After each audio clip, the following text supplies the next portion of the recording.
Jaya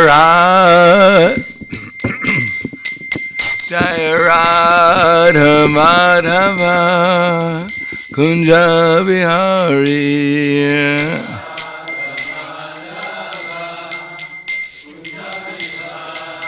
Jaya Radha Madhava Kunja Vihari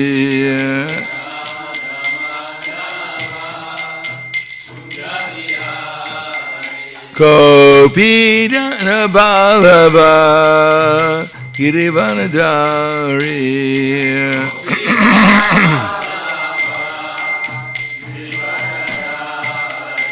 Gopi Jana Vallabha Girivanadari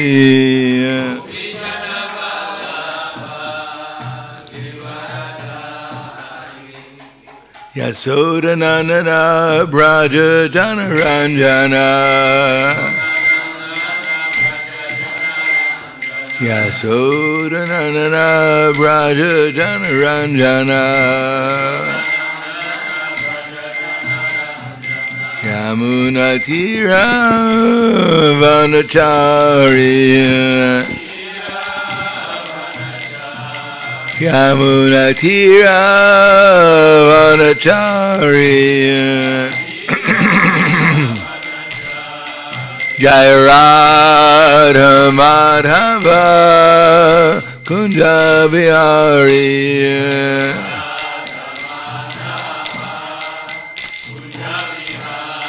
Jaya Radha Madhava Kunja Vihari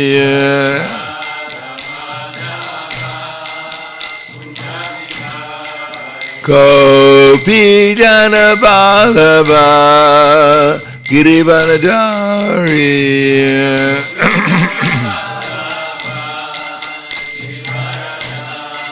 Gopi Jana Vallabha Girivanadari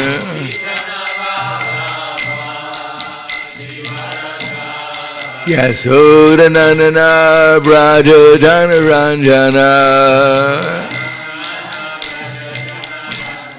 Yasodanandana Braja Janaranjana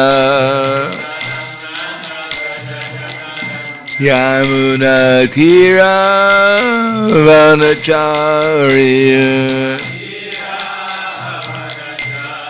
Yamunatira Vanacharya Jaya Radha Madhava Kunja Vihari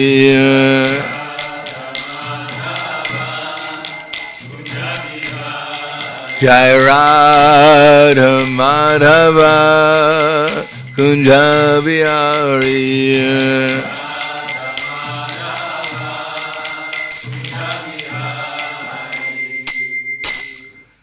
Jayam Vishnupad Paramahansa Brahmadakacharya Asadhara Sadushi Shriman His Divine Grace Shalisi Bhaktivedanta Smaraj Srila Prabhupada Ki Jai Gaur Premanande Haribo Slava Zabrani Bhaktam Slava Shri Guru Shri Gaurangi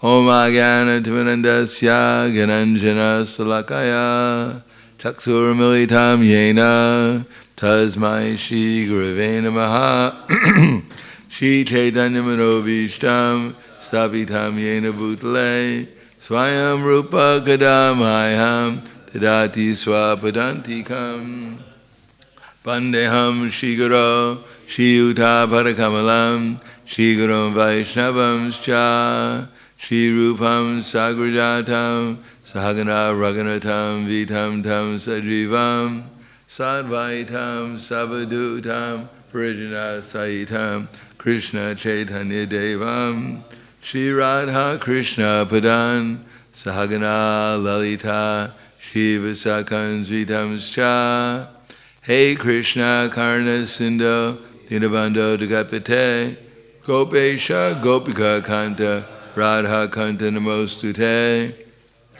Kanchana Gaurangi Radhe Vrindavaneshwari Prishubhanu Sutadevi Pranamami Hari Priye Vanchakapa Tubhyascha Kripa Sindhuvyevacha Patiranam Bhavanebhyo Vaishnavebhyo Namo Namaha Shri Krishna Chaitanya Pranitinanda Shri Advaita Gadadhar Shivasadi Gaura Bhaktivinoda Hare Krishna Krishna Krishna Hare Hare Hare Rama Rama Rama Hare Hare Om Namo Bhagavate Vasudevaya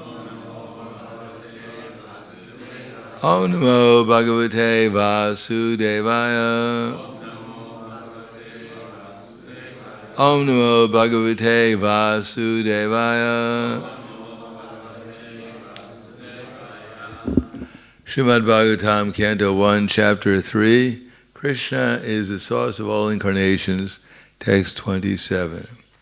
Rishyo Muniyo Deva Manu Putra Manojasa Kala Sarve Harir Eva Saprajapataya Smrita Rishyo Manavo Deva Manu Putra Manojasa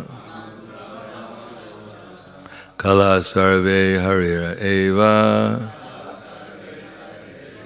Saprajapataya Smrita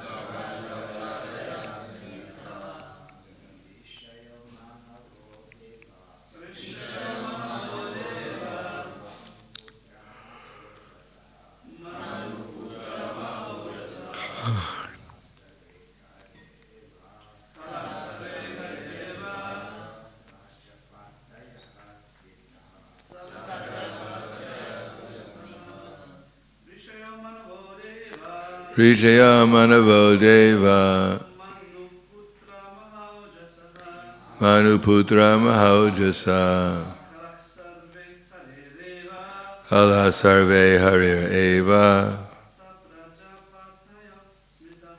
Saprajapataya Smrita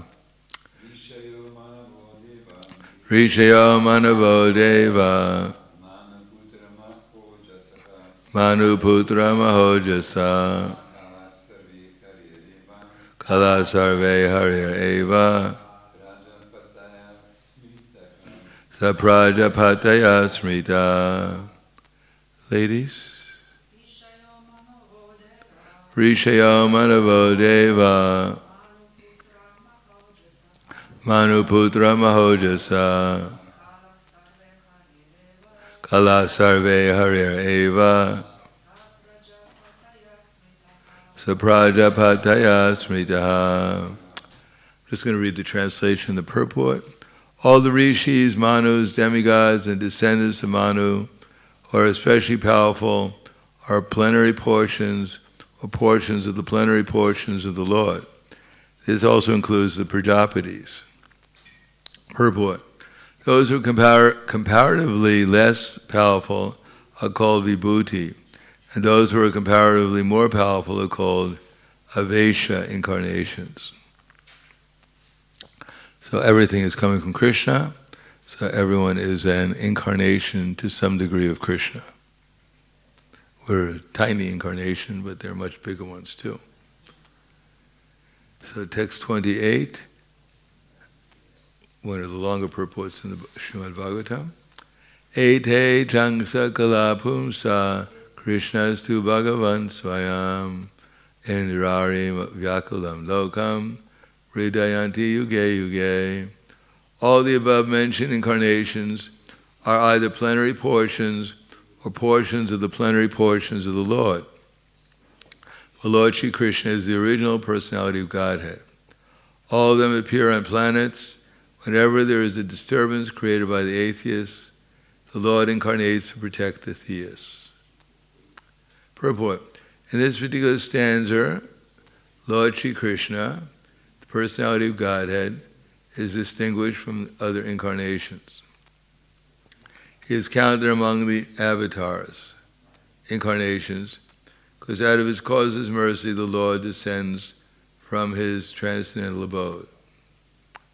Avatar means one who descends. All the incarnations of the Lord, including the Lord himself, descend on the different planets of the material world, as also in different species of life, fulfill particular missions. Sometimes he comes himself, and sometimes his different plenary portions, or parts of the plenary portion, or his differentiated portions, directly or indirectly empowered by him, descend on this material world to execute certain specific functions. Originally the Lord is full of all opulences, all prowess, all fame, all beauty, all knowledge, and all renunciation.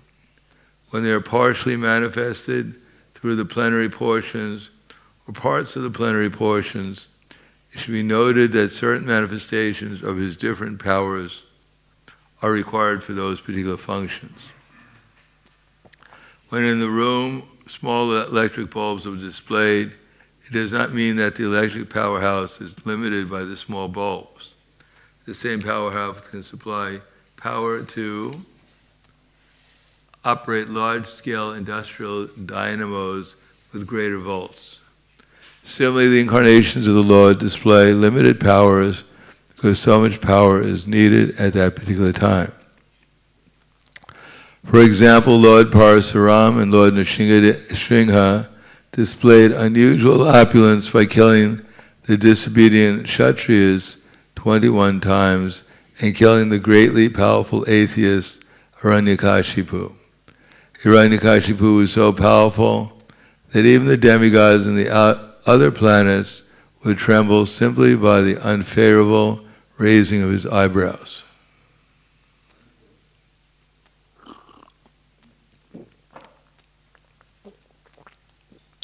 The demigods in the higher level of material existence many, many times excel the most well-to-do human beings in duration of life, beauty, wealth, paraphernalia, and all other respects, but still they are afraid of Hiranyakashipu. Thus we can simply imagine how powerful Hiranyakashipu was in this material world. But even Hiranyakashipu was cut into small pieces by the nails of the Lord Nrsimha. This means that anyone materially powerful cannot stand the strength of the Lord's nails. Similarly, Janmadagni displayed the Lord's power to kill all the disobedient kings powerfully situated in their respective states. The Lord empowered incarnation Narada, plenary incarnation Varaha, as well as directly empowered Lord Buddha, created faith in the mass of people. Indirectly empowered Lord Buddha created faith in the mass of people. The narration of Brahma and Dhanvantara displayed his fame, and Balaram, Mohini, and Vamanadev exhibited his beauty. Dattatreya, Matsya, Kumara, and Kapila exhibited his transcendental knowledge. Nara and Narayan exhibited his renunciation. So all the different incarnations of the Lord, directly or indirectly, manifested different features. But Lord Krishna, the primal Lord, exhibited the complete features of Godhead. And thus it is confirmed that he is the source of all other incarnations. And the most extraordinary feature exhibited by the Lord Krishna was this internal energetic manifestation of his pastimes with the cowherd girls. His pastime with the gopis are all displays of transcendental existence, bliss and knowledge. Although these are manifested apparently as sex love, the specific attraction of his pastimes with the gopis should never be misunderstood. The Bhagavatam relates these transcendental pastimes in the 10th canto. In order to reach the position to understand the transcendental nature of the Lord Krishna's pastimes with the gopis, the Bhagavatam promotes the student gradually in 9 other cantos. According to Srila Jiva Goswami's statement, in accordance with authoritative sources, Lord Krishna is the source of all other incarnations. It is not that Lord Krishna has any source of incarnation. All the symptoms of the Supreme Truth are full present in the person of Lord Sri Krishna. In the Bhagavad Gita, the Lord emphatically declares that there is no truth greater than or equal to himself. In this stanza, the word Swayam is particularly mentioned to confirm that Lord Krishna has no other source than himself. Although in other places the incarnation is described as Bhagavan because of their specific functions, nowhere are they declared to be the Supreme Personality. In this stanza, the word Swayam signifies the supremacy as Samam Bonam. The Samam Bonam, Krishna, is one without a second. He himself has expanded himself in various parts, portions, and particles as Swayam Rupa, Swayam Prakasha, Tad Ekatma, Prabhava, Vaibhava, Vilasa, Avatara, Avesha, and Jiva, all provided with innumerable energies just suitable to the respective persons and personalities.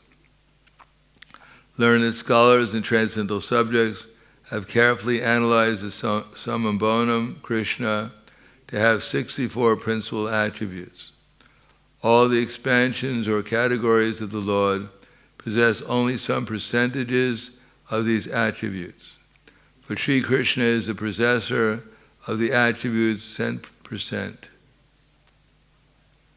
And his personal expansions, such as Swayam Prakash and Tad Ekatma, up to the categories of the avatars, are all Vishnu Tattva, possess up to 93% of these transcendental qualities.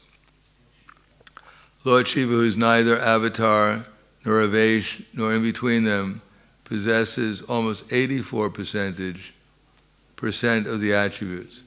But the jivas of the individual living beings in different statuses of life possess up to the limit of 78% of the attributes. In the conditioned state of material existence, the living beings possess these attributes in very minute quantity, varying in terms of the pious life of the living being. The most perfect living being is Brahma, the supreme administrator of one universe. He possesses 78% of the attributes in full. All other demigods have the same attributes in less quantity, whereas human beings possess the attributes in very minute quantity. The standard of perfection for a human being is to develop the attributes up to 78% in full. The living being can never possess attributes like Shiva, Vishnu, or Lord Krishna. A living being can become godly by developing the 78% transcendental attributes in fullness, but he can never become a god like Shiva, Vishnu, or Krishna. He can become a Brahma in due course. The godly living beings, who are all residents of the planets in the spiritual sky, are eternal associates of God in different spiritual planets called Haridam and Maheshdam. The abode of Lord Krishna above all spiritual planets is called Krishna Loka or Goloka Vrindavana, and the perfected living being, by developing 78% of the above attributes in fullness, can enter the planet of Krishna Loka after leaving the present material body. Ete changsa kala pumsam Krishnastu Bhagavan Swayam Indrarim Vyakalam Lokam Hridayanti Yuge Yuge. All the above mentioned incarnations are either plenary portions or portions of the plenary portion of the Lord. But Lord Sri Krishna, the original personality of Godhead, Lord Krishna is the original personality of Godhead. All of them appear on planets whenever there is disturbance created by the atheists. The Lord incarnates to protect the theists. Namo Vishnu Vidaya Krishna Vristaya Bhutaya Srimati Bhaktivedanta Swami Namane Namaste Saraswati Deve Gauravani Pacharane nirvishesha shrivadi paskadyade siddharna. So this verse is called the Pratibhasha Sutra, which means all other verses in the Bhagavatam have to be in accordance with this particular verse. This is the essence of all the verses, the essence of all knowledge, all philosophy. As explained in the Bhagavad Gita itself, Yo mam eva masamudo janati purushottama sasarvavit bhajante mam sarvabhavena bharata. Anyone who knows me as the Supreme Personality of Godhead without doubting is said to be the knower of everything, and therefore he engages himself in full devotional service. Iti guyatamam shastram idam yuktva mayanaga etam bhutva buddhimatsya krita kritasya bharata. That this is the most confidential part of all Vedic knowledge, that anyone who knows this will become wise, and his endeavors will become perfect.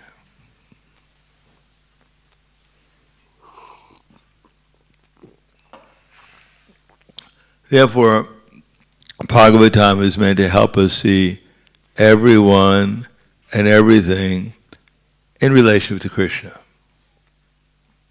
The whole aim of Vedic knowledge is to convince one that we should surrender to Krishna's instructions and take shelter of him.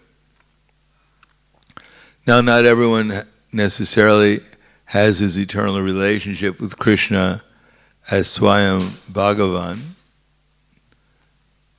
There are unlimited devotees also on the Vaikuntha planets with different relationships with Krishna's eternal expansions.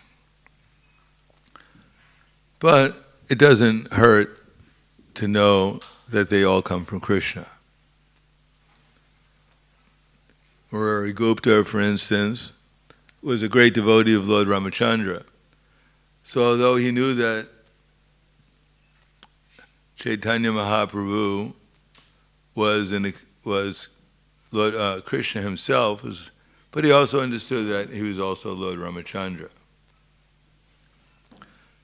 He understood that Krishna is the original personality and Lord Ramachandra is an expansion, but still Murari Gupta has an eternal relation with Lord Ram, Lord Ramachandra, and therefore he could not give that relationship up. Although he was advised to do so by Lord Chaitanya Mahaprabhu himself, that why don't you become a devotee of Radha and Krishna, but he could not do that. Because, as Chaitanya Mahaprabhu said, actually, your eternal relation with Lord Ramachandra is fixed because you're an incarnation of Hanuman. We not expect Hanuman to become a devotee of Radha and Krishna. He wouldn't have any service. Or it would be rather unusual in Goloka Vrindavan, when Krishna is dancing with the gopis, a monkey appears, hops by. It would be Rasabhasa. But still, in the planet of Ayodhya, which is eternal in the spiritual world, Hanuman has unlimited service, and Lord Ramachandra is just as good as Lord Krishna. For the personality of Hanuman, Lord Ramachandra is a perfect supreme personality of Godhead for the services that he renders. After all, and sometimes even Krishna with the cowherd boys, because they also enjoy the pastimes of Lord Ramachandra. Sometimes when Krishna is playing with the cowherd boys, Krishna manifests the hills and the trees as Rakshasas. And then he has the cowherd boys become Varnas, monkeys, warriors, and bears. And they attack the Rakshasas, who are formerly trees and rocks, and they have a big fight. Because it's a lot of fun. If you know you're not going to be killed, it's a lot of fun fighting. Especially with Varnas, Rakshasas. It's interesting. Of course, after the end of the battle, they all turned back into trees and rocks, and the cowherd boys became cowherd boys again. Even Krishna and Balaram in their youth would play pastimes of Ram and Lakshman and Hanuman. When Lord Nityananda was with his friends in Ekachakragram, then his friends would, every day they play pastimes. Especially Lord Nityananda would play the pastime of Lakshman. So even Krishna finds it fun, playing the pastimes of his incarnations. It's all enjoyable, even for Krishna. We don't find Lord Ramachandra playing pastimes of Krishna, though. We don't find Lord Ramachandra one day deciding to dance with the gopis. That doesn't happen. Although when Gopkumara went to Dwarka, sometimes Dwarkaraj would change his associates into cowherd boys. And sometimes he even changed the queens into gopis. But that was not very often, and it was only temporary. Anyhow, spiritual life is quite interesting, but in the Bhagavad Gita, Krishna advises us, or Prabhupada advises us in the verse, Manmana bhava madbhakto madhyaju mam namaskuru mame vaishasi satyam te pratijani priyosine. That always think of me, become my devotee, worship me, offer your homage unto me. The result is that you'll come to me without fail. I promise you this because you're my very dear friend. And their Prabhupada said that one should think of Krishna as the cowherd boy, a bluish boy with a peacock feather in his head, in his hair, the son of Mother Jasoda. And then Prabhupada says that one should not even think of other forms of Krishna. Concentrating the mind upon Krishna, he even mentions one should not think Ram or Raha or Vamana. Concentration in the mind upon the original form of Krishna is the most confidential part of all knowledge. So does that mean that if somehow or another we think of Lord Ramachandra, we should immediately throw him out of our minds? How did you get there? No, for us we're lucky to think of any form of Krishna. We should be quite happy that any form of Krishna appears within our mind. But we should know what the ultimate goal is in case we just happen to have a relationship with Krishna as a cowherd boy in Vrindavan. Otherwise, Gopkumar, for instance, although he knew that he was an eternal servant of Lord of Gopal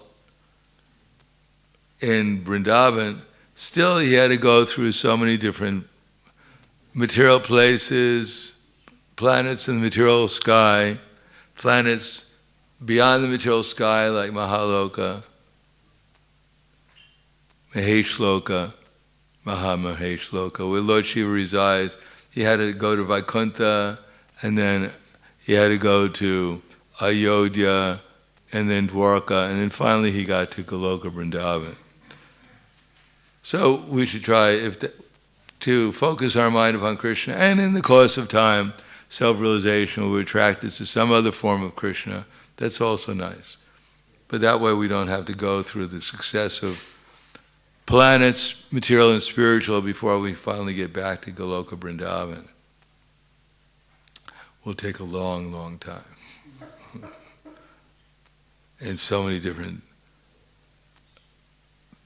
material and spiritual forms. Of course, Gopkumara never changed his spiritual form, even when he was in Mahavishnu Loka, when he was in Maheshloka, when he was in the coverings of the universe, when he was in Ayodhya, when he was in Dwarka, Vaikuntha, he was always a cowherd boy. A little unusual, but then again, even in Vaikuntha, some of the eternal associates of Krishna are quite unusual. So he kind of like fit in there. But when he got to Ayodhya, they wanted him to change his dress all the time because he just didn't fit in. Especially when he got to Dwarka, when everyone was dressed very opulently as associates of a king, an emperor, and Gopakumar was dressed as a cowherd boy. They didn't like that. They thought he was dressed as a poor cowherd boy. So they kept on and tried to get him, induce him to give up his dress, but he wouldn't do it. So then when he got to Goloka Vrindavan, he fit in perfectly. Then he looked around, everyone else looked like he was, and he knew he was home again.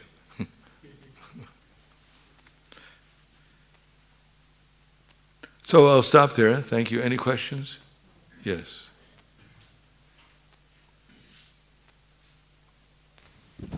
Hare Krishna, what does actually mean to surrender to Krishna? Well, read 1866,